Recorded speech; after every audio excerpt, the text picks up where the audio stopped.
नमस्कार, स्वागत है आपका। आप देख रहे हैं प्राइम टीवी। में कीर्ति लेकर हाजिर हूं पहाड़ समाचार। हरिद्वार में कुंभ मेले में आने वाले श्रद्धालुओं पर राज्य सरकार द्वारा लगाई गई पाबंदियों पर नाराजगी व्यक्त करते हुए जगत गुरु शंकराचार्य स्वरूपानंद सरस्वती महाराज के शिष्य स्वामी अविमुक्तेश्वरानंद ने कहा कि कोरोना बीमारी क्या धार्मिक आयोजन देखकर आती है, और जब राजनीतिक चुनाव या रैलियां होती हैं तो वहां पर कोरोना नहीं जाता। उन्होंने कहा कि निरंतर चुनाव हो रहे हैं। पहले कोरोना काल में बिहार चुनाव संपन्न हुआ और अब पश्चिम बंगाल में चुनाव चल रहा है, वहीं पर कोरोना की पाबंदियां नहीं लगाई गई हैं, जबकि 12 साल में एक बार आने वाले आस्था और धर्म के इस पर्व कुंभ मेले में तरह तरह की रोक लगा दी गई है। उन्होंने पीएम मोदी पर निशाना साधते हुए कहा कि पश्चिम बंगाल के चुनावों में मोदी के मंच 2 गज की दूरी कहीं भी दिखाई नहीं दे रही है।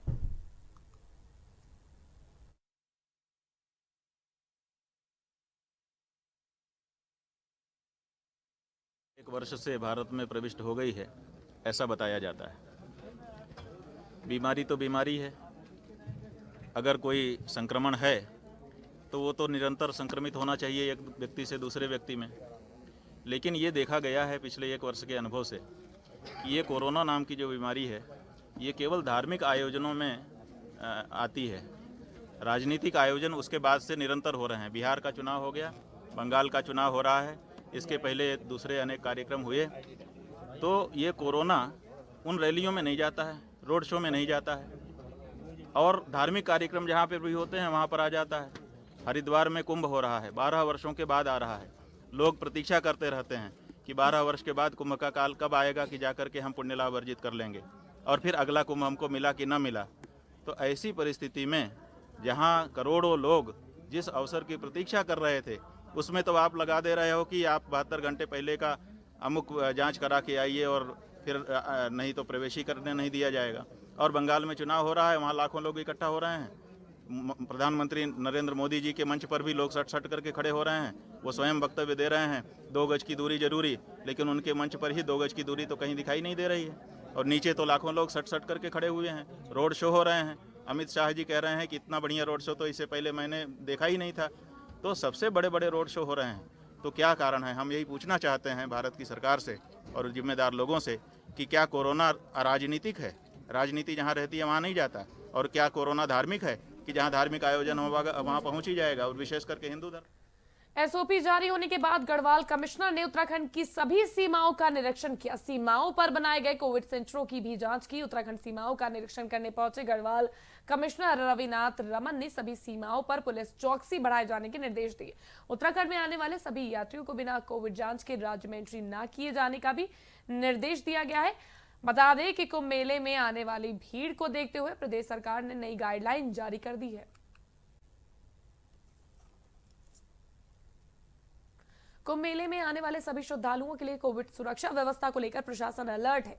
इसी क्रम में हरिद्वार में प्रवेश करने वाले बॉर्डर भगवानपुर में सभी कोरोना के बढ़ते मामलों को लेकर प्रशासन अलर्ट है। बता दें कि हरिद्वार में महाकुंभ का आगाज हो गया है, लेकिन कोरोना संक्रमण के बढ़ने का खतरा भी बराबर से बना हुआ है, जिसको लेकर शासन ने महाकुंभ में आने वाले श्रद्धालुओं की सुरक्षा और कोरोना संक्रमण की रोकथाम के लिए बॉर्डर पर ही रैंडम सैंपलिंग और कोरोना जांच के लिए कैंप लगाकर डेरा जमा लिया है। सुरक्षा व्यवस्थाओं के लिए कई सुरक्षा एजेंसियां बॉर्डर पर तैनात की गई हैं। बाहरी राज्यों से आने वाले श्रद्धालुओं की कोरोना रिपोर्ट निगेटिव आने पर ही हरिद्वार में प्रवेश दिया जा रहा है।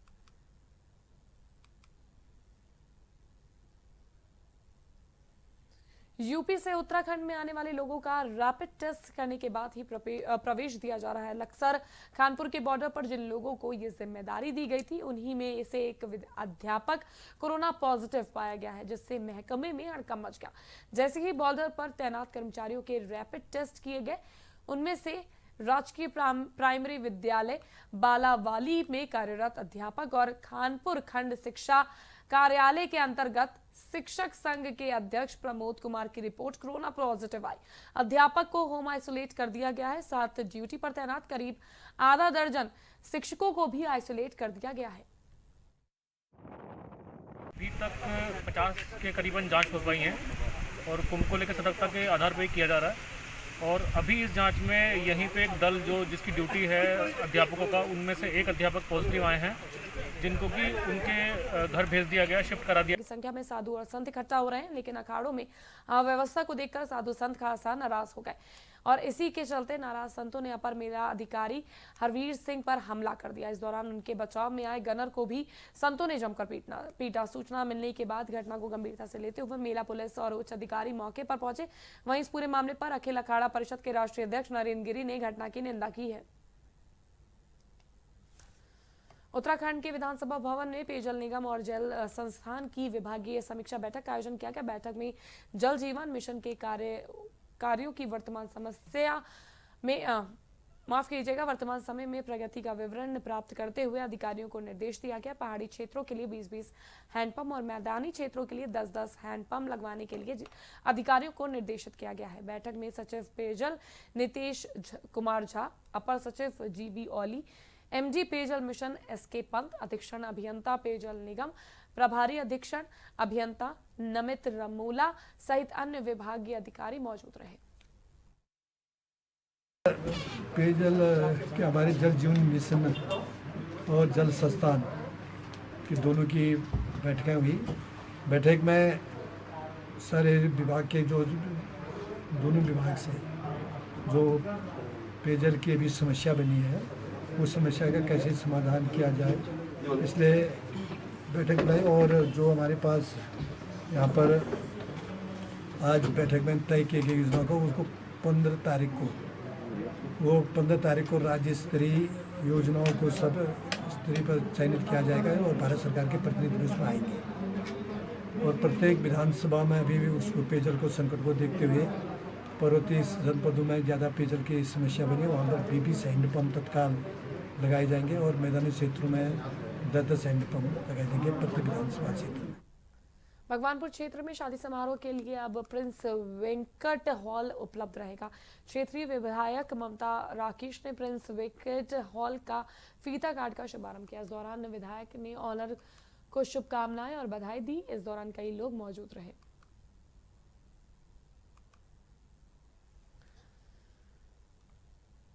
नए वित्त वर्ष के लिए सरकार द्वारा शराब की दुकानों को खोलने की अनुमति दी गई है। ऐसे में हल्द्वानी के सबसे व्यस्त टीपी नगर चौराहे में शराब की दुकान खुलने के बाद महिलाओं और स्थानीय लोगों ने विरोध करना शुरू कर दिया। महिलाओं ने धरना प्रदर्शन कर जमकर नारेबाजी की और सिटी मजिस्ट्रेट को ज्ञापन सौंपते हुए शराब की दुकान न खोलने की मांग की है। साथ ही स्थानीय लोगों ने कहा कि टीपी नगर चौराहे शहर का सबसे बड़ा व्यस्त चौराहा है और वहां पर आए दिन सड़क हादसे होते हैं। इसके अलावा वहां 3 शैक्षणिक संस्थाएं भी हैं। ऐसे में शराब की दुकान खुलने से माहौल खराब होगा। इस दौरान आंदोलन कर रही महिलाओं ने कहा कि शराब की दुकान के फैसले को जल्द वापस नहीं लिया गया तो उग्र आंदोलन किया जाएगा।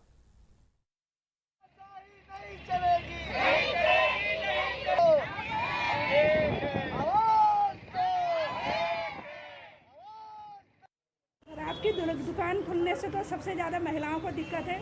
पुरुष तो शायद वैसे खुश भी हो रहे होंगे, नज़दीक में खुल लिया, लेकिन हमारी मातृशक्ति ने एक संकल्प लिया है कि किसी भी हालत में हम उस विद्यालय के पास में, क्योंकि 3 विद्यालय आसपास हैं, वैसे भी एजुकेशन हब है वहाँ पे और काफ़ी स्कूलों के बच्चे वहाँ पर जाते हैं, बिल्डा के जाते हैं, मैथ्स के जाते हैं, सेंट लॉरेंस, सारे सीनियर सेकेंडरी स्कूल्स हैं, तो वहाँ के सारे बच्चे वहाँ से निकलते हुए जा रहे हैं। तो हम माताएँ बच्चों को छोड़ने जाती हैं और ट्रांसपोर्ट नगर के 3 बाईपास मार्ग हैं और एक ट्रांसपोर्ट नगर बाईपास है, 3 ट्रांसपोर्ट नगर के अंदर के रास्ते हैं। वैसे वहाँ पर जाम की स्थिति बहुत ज़्यादा है। तो हम ये चाहते हैं कि वो स्कूल ना वो करना चाह रहे हैं, शराब की दुकान अगर गवर्नमेंट ने उन्हें ठेका दिया है, खोले, कहीं भी खोले, लेकिन वहाँ पर हम किसी भी हालत में, हमारी मातृशक्ति ने संकल्प लिया है, हम किसी भी हालत में शराब की दुकान नहीं खोलने देंगे। इस प्रकार हमें परसों पता चला कि टीपी नगर, ट्रांसपोर्ट नगर जो एक बिल्कुल क्राउड एरिया है, वहाँ पर आए दिन एक्सीडेंट जोन होते हैं, वहाँ पर शराब भट्टी खुलने जा रही है, जिसके अगल बगल बिल्कुल 50-60 मीटर की दूरी में 3 स्कूल हैं। तो हमें पता चला, उसके माध्यम से जितनी मातृशक्ति और महिला शक्ति हमारी पूर्व प्रधान है और जितनी हमारी महिला शक्ति यहाँ पर है, हमने उसका विरोध किया।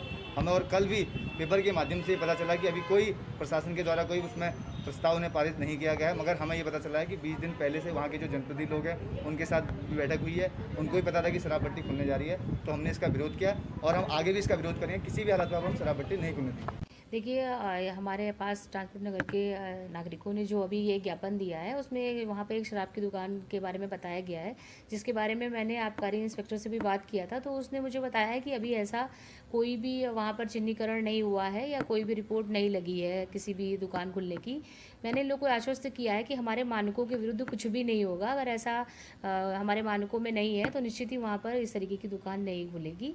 ये मैंने उनको आश्वासन दिया है और इसकी मैं जांच भी करवा रही हूँ कि उत्तराखंड के पर्वतीय इलाकों में स्वास्थ्य सेवाएं बदहाल हैं। ताज़ा मामला श्रीनगर से सामने आया है। चमोली के पगना इराठी दुर्मी गांव के पास वाहन दुर्घटना में करीब गंभीर रूप से घायल 3 लोगों को गोपेश्वर जिला अस्पताल से श्रीनगर के लिए रेफर करने पर इलाज के लिए लाया गया था, जहां ईरानी गांव के घायल का इलाज के दौरान मौत हो गई और 2 लोगों की हालत गंभीर देखते हुए देहरादून के लिए रेफर तो किया गया, लेकिन देर रात होने के कारण वाहन की समस्या खड़ी हो गई और जब 108 एम्बुलेंस की मांग की गई लेकिन एम्बुलेंस नहीं मिली। इतना ही नहीं, 3 घंटे पहले आग से झुलसी एक महिला को भी देहरादून से ले जाने के लिए 108 एम्बुलेंस नहीं मिली थी, की वजह से उस महिला की मौत हो गई थी।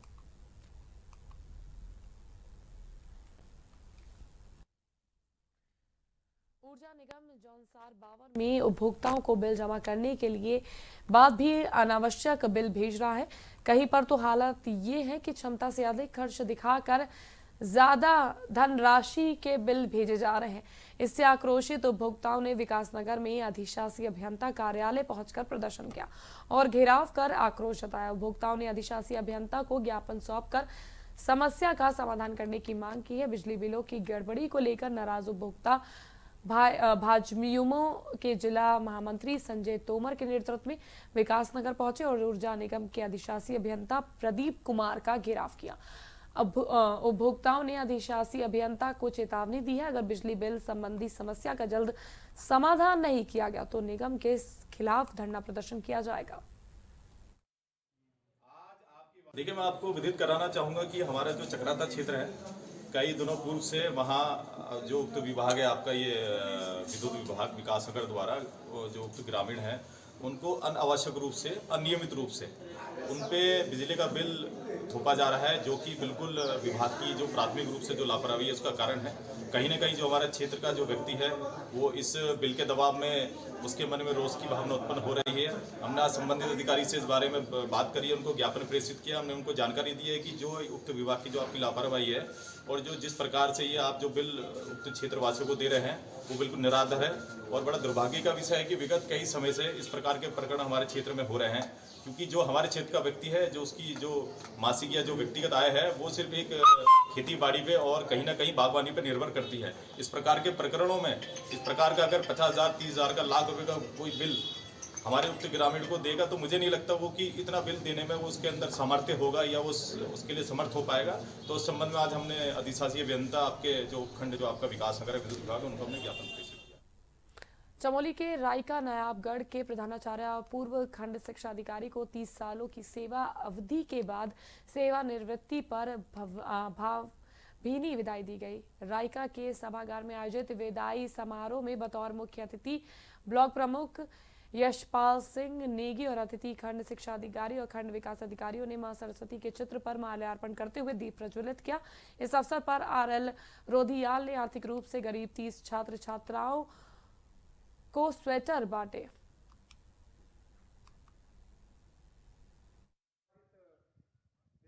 सर फरवरी 2020 में मैंने यहाँ पर एज ए गेस्ट ज्वाइन किया और सर के सानिध्य में काफ़ी कुछ सीखने को मिला। किस तरह के वो क्विक डिसीजन लेते हैं, छात्रों के प्रति उनका व्यवहार और किस तरह से स्कूल मैनेजमेंट को अच्छे तरीके से चलाना, इस तरह की बहुत सारी चीज़ें सर के साथ सीखी। किस तरह से हम एजुकेशन जो व्यवस्था है उसको और अच्छा कर सकते हैं। काफ़ी बार उन्होंने मॉर्निंग असेंबली में इसके बारे में बच्चों के साथ साथ टीचर्स को भी इंस्ट्रक्शंस दिए, टिप्स दिए, कैसे हम एक अच्छा शिक्षण कर सकते हैं। ओवरऑल बहुत अच्छा सर का कुछ सीखने को मिला है उनसे। मैं अपने विदाई के इस शुभ समारोह में यही कहना चाहूँगा कि शिक्षा विभाग में हमने इतनी लंबी सेवा की है और हमने देखा कि शिक्षा में गुणात्मक सुधार होना चाहिए और सुधार हो रहा है। खंड शिक्षा अधिकारी के रूप में प्रत्येक विद्यालय को देखने का और अनुश्रवण करने का मुझे मौका मिला। तो मैंने ये पाया कि शिक्षा में गुणात्मक सुधार हो रहा है। और निश्चित रूप से जो हमारा GIC नारायणगढ़ है, मैं यहाँ का विद्यार्थी भी रहा हूँ और मुझे उम्मीद है कि मैं चार्ज श्री वीरेंद्र सिंह जी की सीनियर प्रवक्ता को दे रहा हूँ।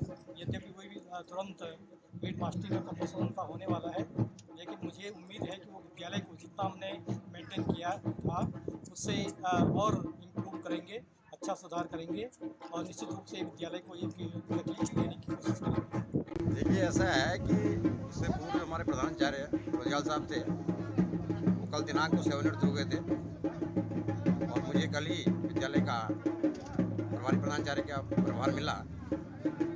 मैं कोशिश करूंगा कि उनके जो अधूरे कार्य हैं उनको पूरा करूं, साथ ही साथ अपनी एक नई कार्य योजना से विद्यालय को और आगे बढ़ाने का मेरा पूरा प्रयास रहेगा। उसमें अपने सभी साथियों का, शिक्षक साथियों का, शिक्षक बहनों का सहयोग लेकर के निश्चित रूप से भविष्य में विद्यालय को आगे बढ़ाने का निरंतर प्रयास जारी रखूँगा। हल्द्वानी में महिलाओं और युवतियों को बचने वाले दंपत्ति को पुलिस ने गिरफ्तार कर लिया है। आरोपियों ने कुछ दिन पहले नेपाल मूल की एक महिला को हरियाणा के एक परिवार को 40,000 रुपए में बेच दिया था। इसमें से 6 लोगों को पुलिस पहले ही जेल भेज चुकी है। गिरफ्तार दंपत्ति को कोर्ट में पेशी के बाद जेल भेज दिया गया है। पुलिस के अनुसार 23 मार्च को पीड़िता ने पुलिस को तहरीर दी थी। इसमें बताया था कि तस्करी का मुख्य आरोपी साथियों के साथ मिलकर शादी के नाम पर 40,000 में हरियाणा की पार्टी को बेच दिया था। इसमें 6 आरोपी घटना के दिन ही गिरफ्तार किए गए थे। कोतवाली हल्द्वानी में ट्रैफिकिंग का एक अभियोग पंजीकृत किया गया था, जिसमें तत्समय 5-6 लोगों को गिरफ्तार कर जेल भेजा गया था।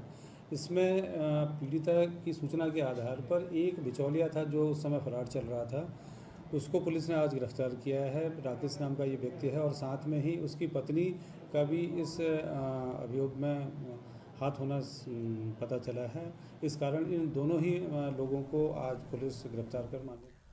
लालकुआ के बिंदु खत्ता क्षेत्र में गेहूं के खेत में भीषण आग लग गई। भयानक आग की वजह से गेहूं की 12 बीघा फसल जलकर खाक हो गई। घटना की जानकारी मिलते ही भाजपा के वरिष्ठ नेता और पूर्व नगर पंचायत अध्यक्ष पवन कुमार चौहान मौके पर मुआयना करने के लिए पहुंचे। यहां उन्होंने किसानों से मुलाकात करते हुए उन्हें हर संभव मदद देने का आश्वासन दिया है। इसी के साथ घटना को लेकर नेता ने जिले के आला अधिकारियों से भी बात की, साथ ये भी कहा कि क्षेत्र में एक फायर स्टेशन होना जरूरी है।